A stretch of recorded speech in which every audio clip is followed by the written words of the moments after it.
गद्दाराची परंपरा महाराष्ट्राला तसेच भारताला खूप पूर्वीपासूनच आहे. ज्यावेळेस इंग्रज भारतामध्ये आले त्यावेळेस काय मोजका समाज हा त्यांचा गुलाम बनला. तो आपला असताना तो आपला नव्हता. सर्वांना माहिती आहे त्यावेळेस तलाठी, तहसीलदार, कलेक्टर कोण होते. तुम्हाला मी परत त्या जातीविषयी बोलणं हे व्हिडिओतनं योग्य नाही. मग हे गद्दाराची परंपरा खूप पूर्वीपासूनच आहे. पण अशा गद्दारांना महाराष्ट्रानं कधीच माफ केलं नाही. आता शिवकाळामध्ये म्हणा, संभाजी महाराजांच्या काळामध्ये म्हणा, ते गद्दार हे आपलेच होते. गद्दार हे आपल्या सोबत राहणारेच होते. पण ह्या गद्दारांचा आता कुठला इतिहास आहे का? इतिहास नाही. संभाजी महाराजांना त्यांनी धोका दिला, त्यांना दगा केला आणि त्यांना हुतात्मा पत्करावं लागलं. आणि त्यावेळेस त्या ठिकाणी जे गद्दाराची त्यांनी परंपरा तशीच आखून ठेवली होती, राबवून ठेवली होती. कशामुळे की आपल्या वैयक्तिक स्वार्थासाठी, वैयक्तिक द्रव्यमूल्यासाठी आपण आपलं भविष्य मारून टाकत आहे. ह्या गोष्टी त्यावेळेसही त्यांना कळल्या नव्हत्या आणि ते आता ही गोष्टी यावेळेस कळत नाहीत. यांच्या नशिबामध्ये हुतात्म्य काय असतं आणि इतिहासामध्ये नाव हे गद्दाराचं नसतं, शूरवीरांचं असतं, हे त्यांना अजून सुद्धा कळलं नाही. आता समजून घ्या, सध्या मी हा विषय का आणलेला आहे. मला या विषयावर बोलावं असं वाटलं होतं कारण महाराष्ट्रामध्ये जे 40 आमदार आणि 13 खासदार हे शिवसेनेचे, ठाकरे गटांचे फुटून हे भाजप सोबत आले. त्यानंतर चुलत्यापासून पुतण्या वेगळा झाला, तोही एकटा नाही झाला, सोबत काही माणसं घेऊन गेला. आणि त्यानंतर काँग्रेसमधील काही आदर्श लोक हे भाजप सोबत गेले. आणि ज्यांचे स्वाभिमानी पक्ष होते अमरावतीला, रवी राणा आणि राणा त्यांची पत्नी नवनीत राणा, ह्यांनी एकमेकापासून पक्ष वेगळे केले. नवऱ्यांचा पक्ष वेगळा, बायकोचा पक्ष वेगळा. त्यांचं नाव काहीतरी आहे, बंटी बबली काहीतरी. ह्या बंटी बबलीची जोडी तुटली. बंटी गेला आपल्या पक्षामध्ये आमदार आणि बबली आली भाजपमध्ये. ही सध्या अशी अवस्था केलेली आहे. मग या ठिकाणी असं वाटतं की एखाद्या ताटामध्ये खाऊन त्या भाकरीला न जाणता त्याविषयी गद्दारी करणं, यामध्ये तुम्हाला स्वतःला एक अभिमान वाटेल की आपण पूर्वी पण सत्तेमध्ये होतो आणि आपले घोटाळे काय होते ते झाकण्यासाठी आपण परत सत्तेमध्ये आलो. पण तुम्हाला ह्या गोष्टी कळल्या पाहिजे. तुम्ही सत्तेमध्ये आला नाहीत, तुम्हाला लोकांना त्या पार्टीमुळे तुम्हाला वोट देऊन व सत्तेमध्ये बसवलेलं आहे. जे लोक तुम्हाला सत्तेमध्ये बसवू शकतात ते लोक तुम्हाला सत्तेमधून बाहेर सुद्धा काढू शकतात. ही पॉवर ही त्यांच्यामध्ये आहे. आता बघून घ्या, म्हणतात मराठीमध्ये की आपल्याच्या पायथ्याला बसून राहावं पण लोकांच्या डोक्याला बसून राहू नये. कारण शेवटी आपला हा आपलाच असतो. आपण तिथं हक्कानं रडू शकतो, भांडू शकतो, आपण आपले हक्क मिळवून घेऊ शकतो, कारण तो आपला आहे. त्याचं आणि आपलं हे नातं खूप जुनं असतं. लोकांचे मन, लोकांचं शरीर एकमेकांना जोडलेलं असतं. आतून एकमेकांचे अंतकरण जोडलेले असतात. त्यावेळेस आपण आपल्या माणसाची हक्कानं भांडू शकतो. पण हीच जर गोष्ट परक्यासोबत भांडायची वेळ आली असेल तर त्यावेळेस आपल्यासोबत नाईलाज असतो. याचं उदाहरण तुम्ही बघून घ्या. महाराष्ट्रामध्ये हे लोकसभेचे तिकीट वाटप असतील त्यावेळेस बहुतांश खासदार किंवा आमदार आपण घेऊन इकडे आलो, पण येथे येऊन सुद्धा आपल्या खासदारावरती, आपल्या आमदारावरती आपण काही बोलू शकत नाही. आपल्याला कुठले सीट पाहिजे हे आपण बोलू शकत नाही.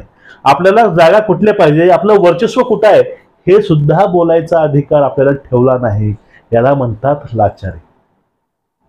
आणि हेच गोष्ट आहे, तुम्हाला मी पहिलेच वाक्य बोललो की महाराष्ट्रामध्ये गद्दाराचा इतिहास लिहित नाहीत.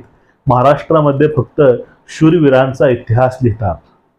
एकीकडे बाळासाहेब आंबेडकर आहेत, त्यानंतर संजय राऊत आहेत, अनिल देशमुख आहेत. आता अनिल देशमुखांनी जेलमध्ये जाणं स्वीकारलं. संजय राऊत सुद्धा जेलमध्ये गेले होते. पण आपली मैत्री, पक्षाची निष्ठा त्यांनी अजिबात सोडली नाही. असे माणसं खूप बोटावर मोजण्या एवढे असतात. आणि अशा माणसाचा इतिहास आणि त्यांना लोक हे कधीच त्यांना खाली पडू देत नाहीत. यांचा शब्द हाच शासन असतं आणि शब्द हाच कायदा असतो.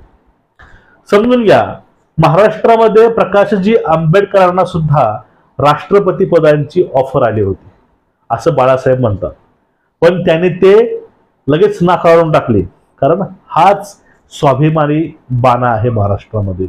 आणि काही असे पण नेते आहेत त्यामुळं आज महाराष्ट्राचं राजकारण आहे ते सुरळीत चालू आहे.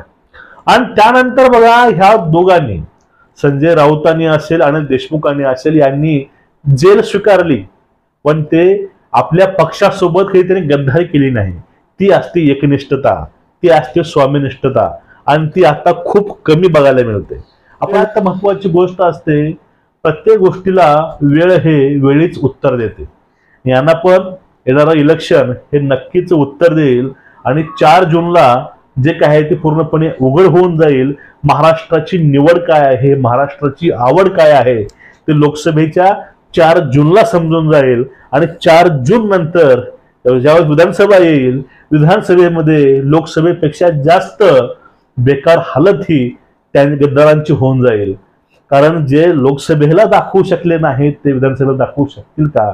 आणि लोकही पूर्णपणे जागरूक झाल्यामुळं ह्या लोकांना थोडीशी अडचणी वाढलेली आहे. आता यामध्येच एक पुढलं महत्वाची गोष्ट आहे, ते म्हणजे दिल्लीमधील सध्या आम आदमी पक्षावरती जे जबरदस्ती चालू आहे शासनाची ते, आणि त्यामध्ये एवढं होऊनही त्यांचा जो बाणा आहे तो आत्मस्वाभिमान आहे, स्वाभिमान आहे, तो पूर्णपणे ताट आहे.